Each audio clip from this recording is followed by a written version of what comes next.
Hello everybody, so thanks very much for popping on here, and thanks very much for all the subscribes and the likes and the lovely comments. I really do appreciate them. So if you're not already subscribed, please do so. It's just the press of a button, and as long as you have notifications on, it means that when I release new videos that you will get notified, so you'll know about them and you won't miss them. So what of today's video? Well, at the beginning of the year I explained, and all of the way through this year I've been talking about and showing you how I'm developing this series of work. And as predicted, it is not all plain sailing. This painting malarkey can be really challenging. And what I want to do today is to talk a little bit about that, but more to show you some ways I'm trying to tap into what it is I'm interested in. And with respect to actually a group of the paintings, which I've mentioned before, and that group is the Spring Woodland. And you can see behind me, and I'm not going to kind of move out the way because there's a little bit of me that doesn't really want them shown. These paintings aren't working for me at the moment. They're not showing and portraying what I want to portray of the Spring Woodlands and what it is that I have in my inside about what I want to express. And you may think, well, that's a bit that's kind of surprising because you've done lots of studies outside and you've done lots of sort of trying to unpick what it is you're interested in, but it's not a kind of a linear process. And I think one of the issues for me at the moment is they're very clunky for me. They're not showing enough of the feelings, expressing enough of the feelings, I should say. And so what I'm going to do is one of the positives of this is I've built up a few layers, and so there's a richness that's developing, which I always think in the end really helps the painting. So I'm pleased about that, but I'm a little bit stumped and at what is being produced for me on there versus what I'm wanting to express. So what I'm going to do is literally go back to the drawing board. So today what I want to do is to talk a little bit about that. What do you do in the paintings when you just get stuck? And what do you do when you can't say, well, I like that bit and I like this bit, so I'm just going to work on that, because there's not enough of that to kind of hang your hat on, if you know what I mean. And so what do you do when you get this feel of, in a way, actually, it feels a little bit like you're wearing your shoes on the wrong feet. There's a sort of a disconnect and sort of an uncomfortable feeling, really. And for me, because I'm under quite a lot of pressure to produce quite a few paintings this year for an exhibition, that feeling becomes anxiety, and the more anxious I get, the more I can't paint. So it's a bit of a vicious circle. So what I'm going to do today is I'm going to turn the camera around in a minute, and I'm going to share with you some sketchbook or journal. It's writing. It's not drawings.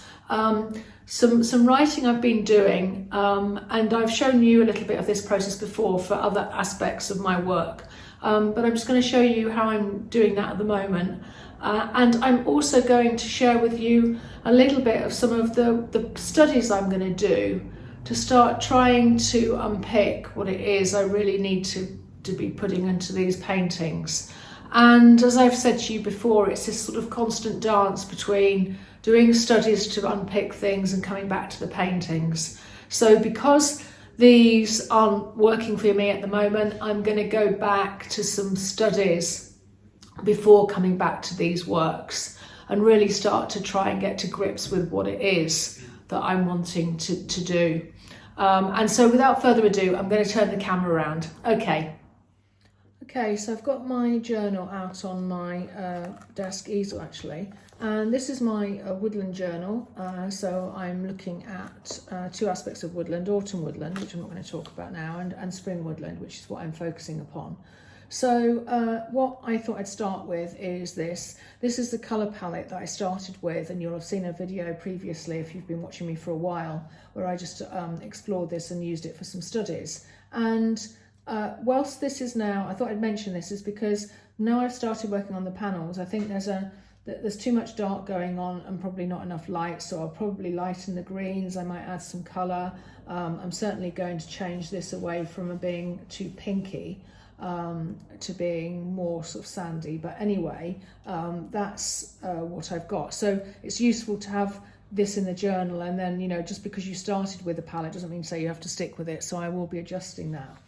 And then what I've been doing is I've been doing some writing. So when I started doing the studies out in the landscape, mark making, looking at the spring woodland, I then, at the end of that, I came up with some words, including things like open, spacious, twining and weaving, fresh simplicity, lyrical, contrasts. So what I'm doing here is I'm taking those words and I'm exploring what it is that they mean and what that means in terms of the painting. So I've been writing about them, defining what I mean by lyrical, by contrasts. I've started another page which is all about the different contrasts. So dots and spray of lime green versus the solid textured bark of trees, soft edges versus hard edges, and this whole thing around contrasts and what that means in the actual spring woodland. So that's kind of helpful. And I've also started a list where I'm actually writing down everything that it is that I'm fascinated by or really love about the spring woodland. Okay, so I have got some 220 gram cartridge paper from Z White on my desk easel. I've got the paints that I've actually been using on the panels, so I've actually made this one lighter, much more limey green, so that is that. I've got a blue, and then I've got a dark. This was the original dark, which is quite ready. I've also mixed up a more of a bluey grey dark that is might be more suitable, who knows. And I've got some inks. I just thought I might try some inks on the paper, so I usually use those when I'm out and about. I've got a burnt sienna, orangey, browny red. I've got a muted green, and I've got a yellow as well. And then I've got a couple of different tools. I've got my trusty Inktense dark indigo pencil. I've got some compressed charcoal. I've got this that I started using, which I really liked, which is a pale green oil pastel. And then I've got my two woodies. These woodies are a lime green and a yellow. And in terms of tools, I've just got some old, rather battered brushes. I've got more of a finer rigger brush in case I need it. I've got some sticks to apply things with. I've got a palette knife, and then just a couple of ordinary brushes. And just in case I want to flick paint, I've got an old toothbrush. So who knows? And I've got, you know, the usual, got some water, which you won't be able to see, which I'm going to just move actually over to the other side of me so I can hopefully use it without dropping it. And I'll move these other things out of the way. I've got my list of things as well, but I don't really want to have that up anywhere too much where it can get splashed. But the 5 words that I've mentioned before, I've got that list to hand. And I'm just going to get started. So.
Okay, so I actually did 4 of those loose expressive studies, and these are the 4 that I've done, and the top left is the one that you saw me demonstrate.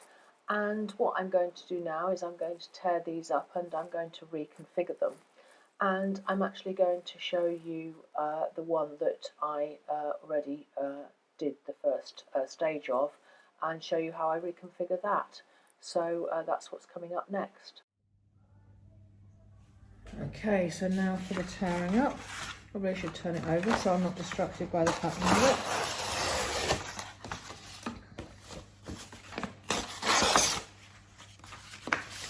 Just going to tear it into a few pieces.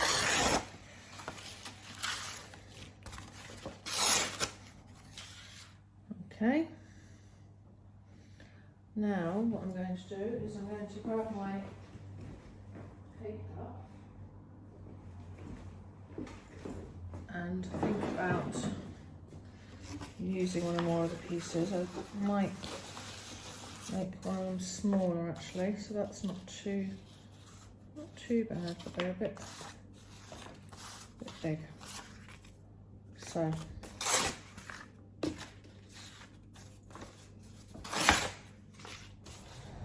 okay, so I've got the 2 pieces stuck down, and by the way, apologies for the noise in the background. I'm in an old mill and people are moving things around the corridors and I have little control over that. So that's what that noise in the background is. So anyway, so I was saying, I've got the 2 pieces of paper stuck down. I've used PVA this time. I often and most often use gloss medium, but because this is a piece of paper that I'm not going to be working over and over, I'm aware that with the gloss medium you get a kind of a shine around the edges, which I didn't want, so that's why I've used the glue this time. So I've got them stuck down, and now what I'm going to do is I'm going to really work at trying to tie these pieces together and make a new image using these 2 as the start point.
Okay, so these are 4 reconfigured studies that I've produced, and you can see the top left was the one that you saw me demonstrate.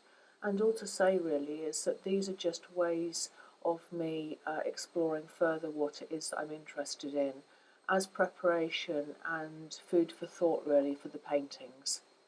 And I often dip into studies and go back to the paintings, and they help loosen me up as well as help me explore what it is I want to say in the paintings. So thanks very much for watching, and if you're not already subscribed, please do like and subscribe, and I'd love to hear your comments. So thanks a lot. See you next time. Bye bye.